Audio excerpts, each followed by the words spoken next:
The year is 1925. In a dimly lit room inside one of Paris's most luxurious hotels, a group of the city's richest scrap metal dealers are sitting around a table. They are waiting for a man who claims to represent the French government. The atmosphere is tense. There is millions of dollars on the line. When the man enters, he does not look like a criminal. He wears an expensive suit, speaks with a polished, aristocratic accent, and carries official government documents. He looks these wealthy businessmen in the eye and tells them a secret that will change their lives. He tells them that the French government has made a shocking decision. They are going to tear down the Eiffel Tower, and they are selling it to the highest bidder for scrap metal. The men in the room are stunned. They smell an opportunity to make an unimaginable fortune. What they do not know is that the man standing before them is not a government official. His name is Count Victor Lustig, and he is about to pull off the most audacious, unbelievable confidence trick in human history. A confidence trick is what we call a con, a scam where the criminal wins your trust first, so you completely lower your guard. Lustig is about to sell the Eiffel Tower, and he is going to do it twice. To understand how a man could sell a world-famous monument, you have to understand the psychology of a masterpiece scam. Every great con artist knows a fundamental truth about human nature. People see what they want to see, and greed makes even the smartest people incredibly blind. Victor Lustig did not just wake up one day and decide to sell the monument out of nowhere. He planned it like a military operation, looking for a specific vulnerability, a weak spot, in the city of Paris itself. In 1925, Paris was recovering from the absolute devastation of the First World War. The city was completely broke, and maintaining a massive iron structure like the Eiffel Tower was costing the government a fortune it did not have. Originally, the tower was never meant to be permanent. It was only built to last for 20 years for the 1889 World's Fair, which was a massive international exhibition showing off industrial achievements.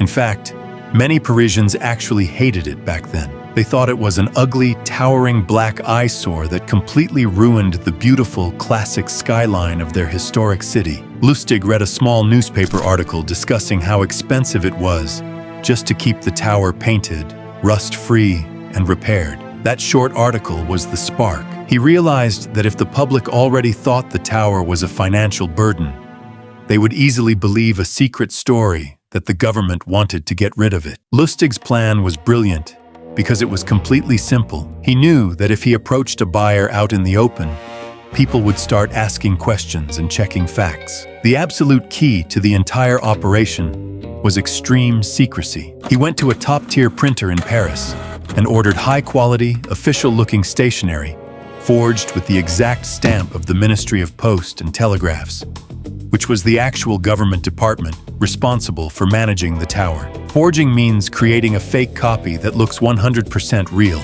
Next, he thoroughly researched the top scrap metal merchants in the city. He didn't want someone too powerful or politically connected, because a massive corporate CEO could easily pick up the phone and call a real government minister to verify the story. But he didn't want small-time dealers either, because they wouldn't have enough cash. He needed a very specific target. Men who were incredibly wealthy, highly ambitious, but still outsiders to the elite ruling class. These were men who were hungry for prestige, meaning they desperately wanted high social status and respect. He selected 6 candidates and sent them an official, highly confidential invitation to meet at the Hôtel de Crillon. The choice of the hotel was a deliberate, calculated move. It was one of the most prestigious, high-society luxury locations in Paris, a place where international diplomats and billionaires regularly met. By hosting the meeting there, Lustig instantly established an atmosphere of immense wealth and state-level authority before he even opened his mouth to speak. When the 6 dealers arrived, Lustig played his role flawlessly. He introduced himself as the Deputy Director General of the Ministry. He looked incredibly solemn, gathered them close around the table, and swore them to an oath of absolute secrecy. He told them that the government was on the verge of bankruptcy, and could simply no longer afford to maintain the 7,000 tons of iron, because a large portion of the public had grown to love the tower despite its astronomical cost. The government had to make the sale completely private to prevent an immediate political outcry and mass protests in the streets. The dealers listened, completely spellbound. To make the illusion seamless, Lustig hired a luxury limousine and took the men on a personal tour of the Eiffel Tower itself. He walked right past the long ticket lines, using his forged credentials to confidently nod at the guards. The guards, seeing his expensive suit and authoritative behavior, just assumed he was an important boss and let him through.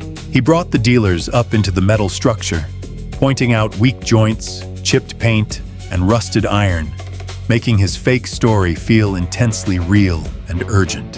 He told them to submit their financial bids in sealed envelopes the very next day, reminding them that the man who won the contract would become an absolute legend in the industrial world. But Lustig was not looking for the highest bid. He was looking for the easiest target, the person easiest to manipulate. Among the 6 men, he spotted a dealer named André Poisson. Poisson was deeply wealthy, but he was a total outsider to the elite Parisian business circles. He was plagued by insecurity, constantly feeling like he wasn't truly respected by his peers. He desperately wanted to make a massive, high-profile deal that would instantly cement his reputation as a king of the industry. Lustig saw this psychological insecurity and focused all his energy directly on him. When the bids came in, Lustig contacted Poisson and told him that his offer was the official winner.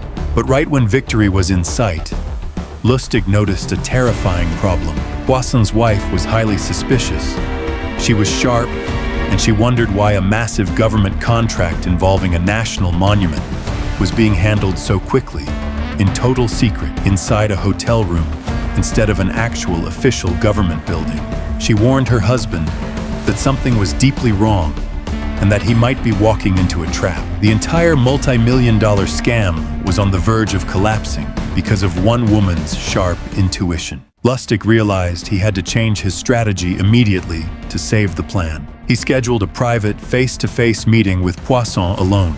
Instead of acting like a proud, unapproachable government director, Lustig completely changed his persona to exploit a common human vice. He looked nervous, kept glancing at the door, and let his hands shake slightly. He leaned in close to Poisson and confessed that he was under an immense amount of personal, financial stress. He heavily hinted that as a government employee, his official salary was incredibly low, and he was struggling to maintain the high-status lifestyle expected of his position. Poisson instantly understood what Lustig was implying. In the 1920s, French government officials were notorious for taking bribes under the table to speed up contracts. Suddenly, everything made perfect sense to Poisson. The intense secrecy, the luxury hotel rooms, the rushed timeline. It wasn't a criminal scam at all. It was just a corrupt politician looking for a massive bribe. Poisson felt completely relieved. He actually felt powerful now because he believed he had leverage, meaning he held a position of advantage and control over this corrupt official. He readily agreed to pay Lustig the full purchase price for the Eiffel Tower, plus an additional massive cash bribe to ensure the contract went through without any complications. The next morning, Poisson met Lustig with a heavy suitcase completely stuffed with cash. Lustig handed him the forged bill of sale, shook his hand warmly, and thanked him for his elite service to the French Republic. The very moment Poisson walked out the door, Lustig did not pack his bags slowly. Within an hour, he was inside a high-speed getaway car heading straight for the Austrian border. He had a suitcase filled with a massive fortune in French francs, leaving Poisson with nothing but a worthless piece of paper and a massive sense of pride that was about to turn into absolute horror.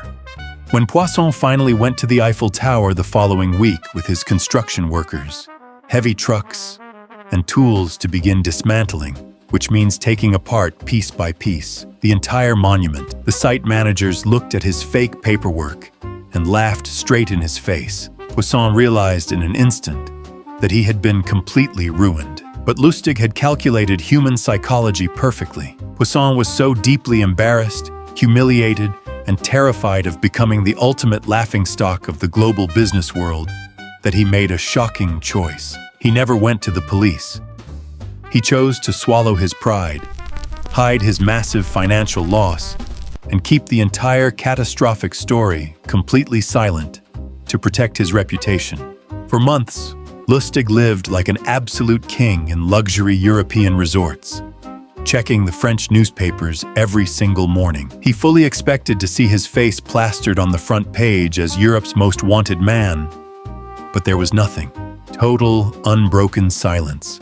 Lustig realized his psychological gamble had paid off perfectly. His victim was too ashamed to speak out, and that is when a terrifying, incredibly arrogant thought entered Lustig's mind. If the police didn't know about the crime, then technically, in the eyes of the law, the crime had never even happened. The Eiffel Tower was still standing there, glittering beautifully in the Parisian sun, completely untouched. The entire world still thought it belonged strictly to the French government. Lustig realized the stage was perfectly reset for a second act. He decided to do what no criminal in history had ever dared to do. He packed his bags, crossed the border, and went right back to Paris to sell the Eiffel Tower a second time. He used the exact same blueprint, confident that human nature hadn't changed. He checked back into a different luxury hotel, printed a fresh batch of forged government stationery with the exact same ministry stamps, and carefully selected 5 brand new scrap metal dealers who had no connection to the first group. He invited them to the secret hotel meetings, gave them the exact same tour of the rusted iron structure, and spun the exact same intricate web of political secrecy and government bankruptcy. The bids began to roll in smoothly, and Lustig picked his next prime victim, finalizing the exact amount of the bribe and the final purchase price. It was working flawlessly a second time, proving his theory that greed is an endless resource. But just as he was about to collect the second suitcase of cash, his luck finally ran out. One of the new dealers was much more analytical and cautious than Poisson. He grew highly suspicious of the extreme secrecy and decided to bypass Lustig entirely, contacting the actual police department to verify the official credentials of this mysterious deputy director general. The authorities were completely stunned.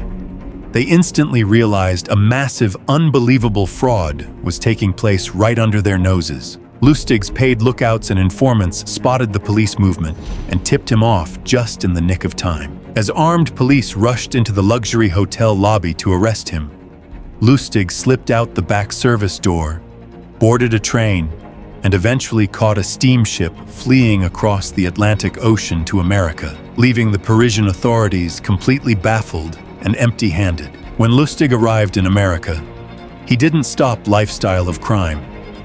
He reinvented himself and became one of the most hunted con men in American history. He was so skilled at deception that he began counterfeiting, which means manufacturing fake money that looks completely authentic. His fake $100 bills were so flawlessly detailed that they successfully fooled banks across the country, creating a massive problem that actually threatened the stability of the United States financial economy. This drew the direct, dangerous attention of the Secret Service, and even the notorious mafia boss Al Capone. In a legendary show of pure confidence, Lustig even managed to con Al Capone himself, convincing the violent gangster to invest money in a fake scheme, only to return the money later to prove his honesty, which earned Capone's deep respect and a massive cash reward. But no matter how complex, dangerous, or high stakes his American crimes became, nothing in his life ever matched the pure artistic genius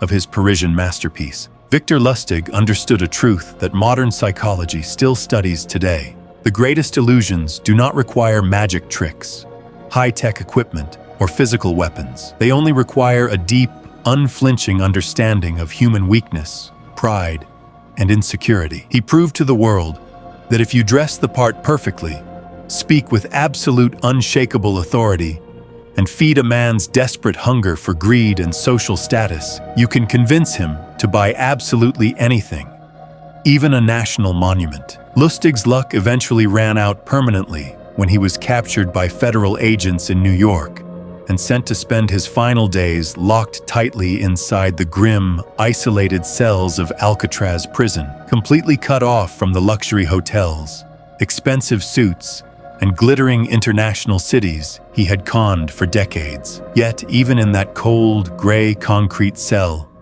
his pride never left him. On his prison cell wall, right where he could see it every single day, he kept a single postcard of the Eiffel Tower. It was a quiet, golden reminder of the historic moment he looked at the most famous monument in the world and realized that everything on earth has a price, as long as you can find someone who desperately wants to believe the lie.